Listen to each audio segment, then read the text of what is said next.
Hi நண்பர்களே, இப்போ பாருங்கள் நம்ம வீட்டில் இப்போது கத்திரிக்காய் செடியில் என்ன காய் வச்சுருக்கு பாருங்கள்.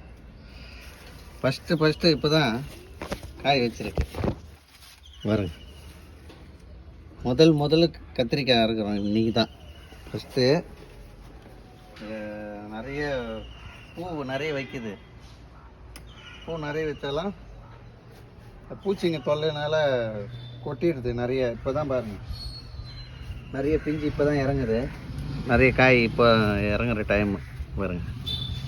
நிறைய காய் இறங்குது. இந்த பூச்சி தான் நிறைய. இந்த பூச்சி தான் வந்து அப்பப்போ மருந்து அடிச்சுட்டு தான் இருக்கும், இருந்தாலும் வருது.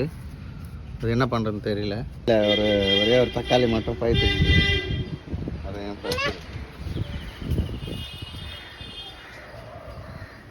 இங்கேயும் இருக்குது நமக்கு தக்காளி. இந்த செடியிலையும் பயிர்த்து இருக்குது. இதையும் கிள்ளிடுவோம் பாருங்க. நம்ம வீட்டுக்கு டெய்லி தக்காளி கிடச்சிதுங்க. 4-5 தக்காளியாவது எப்படியாவது ஒரு நாளைக்கு டெய்லி குழம்பு கிடச்சி. நாட்டு தக்காளி இது நல்லா இருக்கும், மனமாக இருக்கும். அடுத்து ஒரு கத்திரிக்காய். இந்த செடியிலையும் நம்ம செடியில் நல்லா காய், பெரிய காய். நல்லா ஒரு வீட்டுக்கு சாம்பாருக்கு 2 கத்திரிக்காய் போட்டால் சாம்பார் ஆகிடும் நம்மளுக்கு. நல்லா ஃபஸ்ட்டு அறுவடை இது தான் பாருங்க. நல்லா காய் எப்படி நல்லா மெனு நல்லா ஷைனிங்காக இருக்குது பாருங்க. நிறைய பிஞ்சு வச்சுக்குதுங்க. அதெல்லாம் பாருங்கள் எல்லாமே பிஞ்சு தான் பாருங்கள். எல்லாம் காய் வச்சுருக்கு. நிறைய காய் பாருங்க.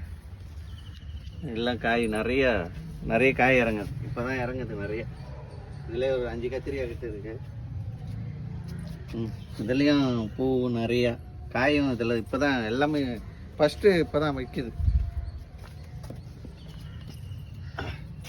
இந்த செடியிலையும் காய் வச்சுருக்கு எல்லாமே. இதுலேயும் நல்லா இருக்குது. பூ காயும் வச்சுருக்குது பாருங்க. காய் எல்லாமே காய் வைக்கிற பதத்துக்கு வந்துருச்சு. இதுக்கு மேலே நம்ம எப்படி பார்த்தாலும் ஒரு அறுவடை பண்ணால் 1 கிலோவுக்கு மேலே இருக்கலாம்.